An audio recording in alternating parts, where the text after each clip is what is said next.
Hey guys, number one Marmaduke fan here. We're looking at Unico Awakening. This is a reimagining of Unico. Full disclosure, I have not read the original Unico by Tezuka, which is going to limit my ability to kind of like say, is this a faithful adaptation of Unico? But I have read a lot of Tezuka. Dororo, I've read Crime and Punishment, and some of his like children's books as well, like Astro Boy and The Princess Knight. So my pitch on Tezuka is early Tezuka did, really fun children's comics in kind of a Disney-inspired style, very 1920s cartoon-inspired style. And then late in his life, he transitioned to doing some very complex, almost like existential works with a deep sense of tragedy. And he still had his same very charming, very simple style. So Tezuka's earned his reputation by being a master of his craft, and he grows on you. The more you read of Tezuka, the more he grows on you. Unico, I know the basic premise of Unico, even though I haven't read the original. So Unico is cursed by the goddess Aphrodite. She's jealous of him so that he can never stay in one place for long. So Unico will be dropped in a place without his memories. He'll find people who are sad and need help. He immediately helps them, and as soon as he helps them, he regains his memory and he's taken away again to the next location. So the irony of Unico is he's kind of like a Greek tragic figure, or he's kind of like Sisyphus. As soon as he accomplishes something, boom, the wind picks him up and that progress is erased and he forgets who he is again. He's helping people and he doesn't even have the memory of helping these people. So typical of Tezuka, it's this deep, almost Buddhist existential drama captured in this little goofy cartoon character. It's deceptively sweet and simple.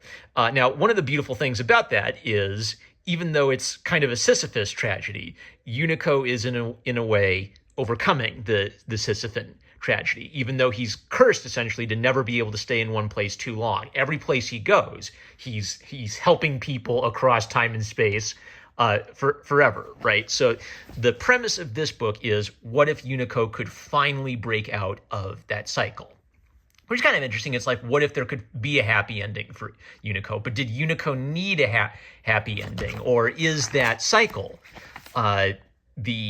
if you break the cycle, are you breaking the magic of the story? If Mario ever does beat Bowser and Bowser stops kidnapping Princess Peach, does that story really need an ending? Or is what makes the story magical that it goes on forever? So that's kind of problem one. So was this a story you needed to end? Let me talk a little bit about Gurihiro's art style. So I love Gurihiro. I respect them.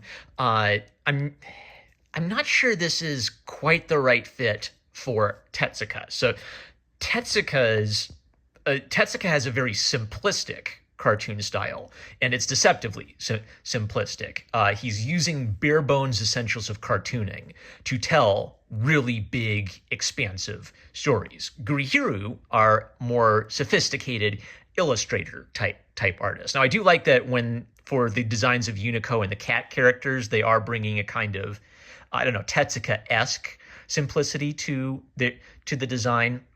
But then when they redesign things like the goddesses, they bring in some more of their, I guess maybe like modern anime aesthetic. So again, I love the artists; they're masters of their craft. But I don't know if it's the right fit for this for a Tezuka style world. Anyway, so I'm not going to. I actually did like the art, so I'm not going to quibble about that. So my main problem is the script. I just didn't enjoy it as a book in its own right, and at first I was kind of like, I spent the first half being kind of bored with it and the last half being kind of annoyed with it. So I don't think I like it enough to bother picking up anymore. So let's talk about the story. So maybe problem one is we're trying to resolve the Unico story. Okay, so how are we going to resolve the Unico story?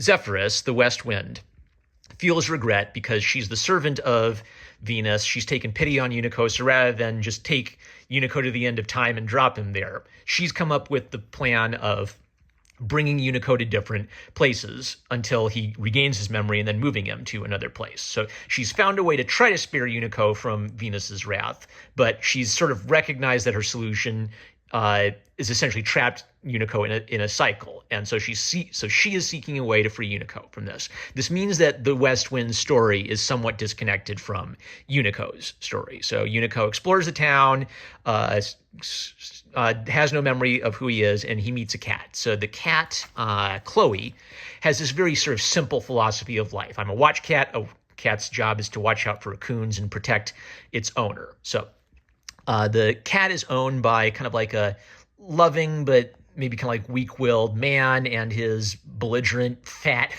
wife who hates cats and secretly hates him. And so while he's out, she gets pissed at the cat and decides to just drive away and abandon it. So at first I thought, okay, this is kind of an interesting angle. A marriage where the woman is abusive of the man and isn't just automatically right and a girl boss all the time. Maybe this is going to be going in an interesting direction. But then we never see these characters again. So maybe that's one problem. I say the script is meandering. We'll spend some time with characters, feel like, okay, maybe this is important, and then we'll get and then more Zephyr and magic stuff, and then back to Unico and Chloe. I'm actually most interested in Unico and Chloe. This is the part of the script that feels most like something Tezuka would write. So Chloe believes that witches are good for cats. So if they can find a witch, then the cat will have a good home. And Chloe starts asking Unico to make me a human so I can help take care of her. And Unico does it. And the limit is I'm only going to let you be a human for 1 hour so you can help take care of her.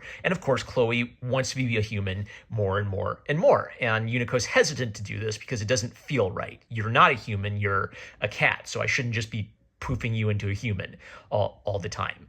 Of course, what happens is as Chloe becomes a human more and more, she starts having to deal with human problems, and she's a cat. She's not used to dealing with human problems. So our secondary villain is a big game hunter by the name of Byron. Oh, look, he's white and he's rich. That's how you know he's the representative of evil. So this makes him suggestive to the influence of Venus, and she possesses him to hunt for Unico. Okay, that's kind of a nice touch. He's a hunter. Venus is hunting for Unico, so she grabs a hunter to do it. Now, I'm going to talk about this because I think that this is actually kind of a poor, superficial metaphor. So again, he's white. He's blonde, so we know he's evil. He's rich. He hunts big game animals. Let's talk about big game hunting a little bit.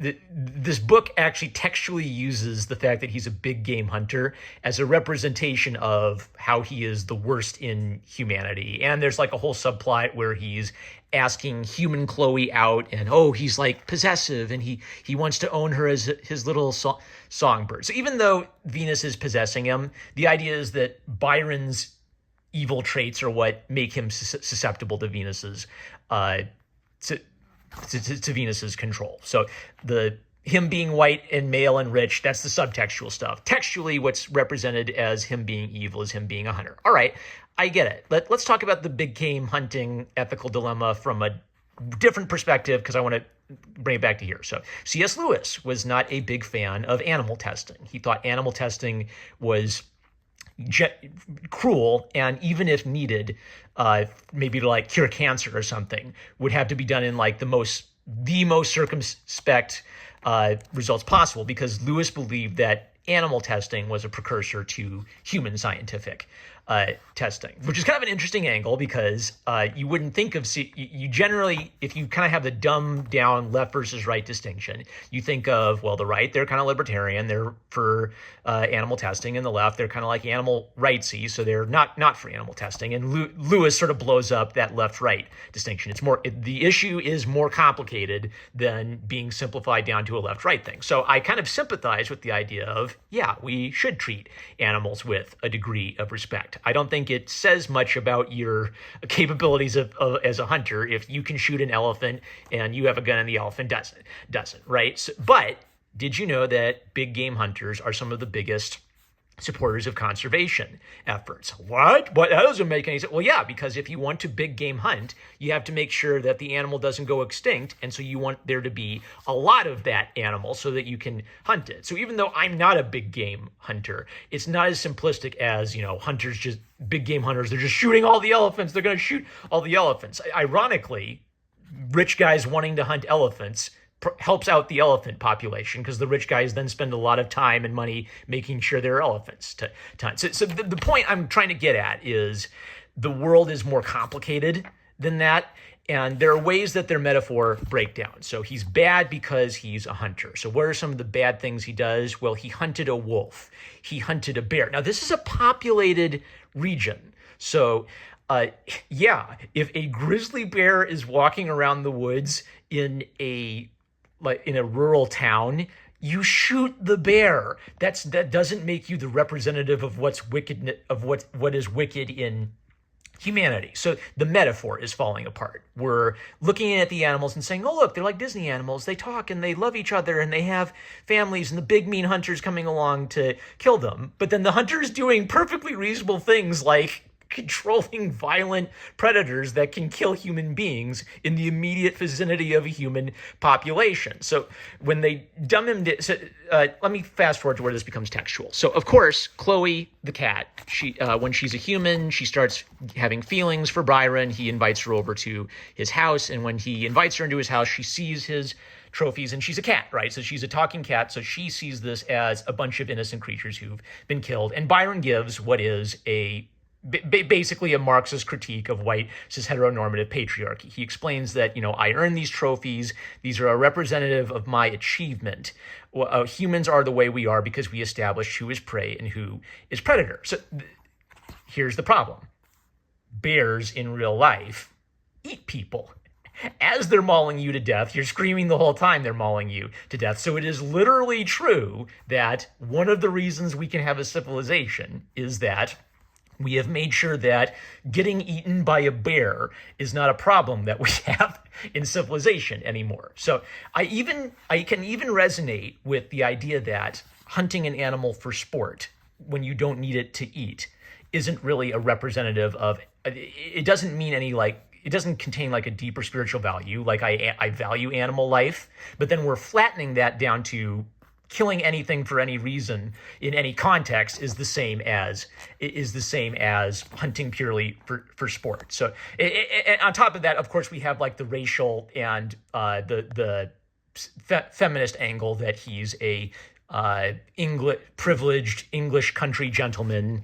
I don't know. Apparently, this is still the modern world, though, with modern cities, right? But with the angle that the white man is the villain who represents that which is demonic in humanity. The second that she says no, he drops a giant cage on her to cage her because he's a predator and he wants to own her sexually, right? And so his Saturday morning cartoon villain plan was, I'll ask her out to my big house, and if she doesn't like my collection, I'll just drop the gilded cage on her. So it's...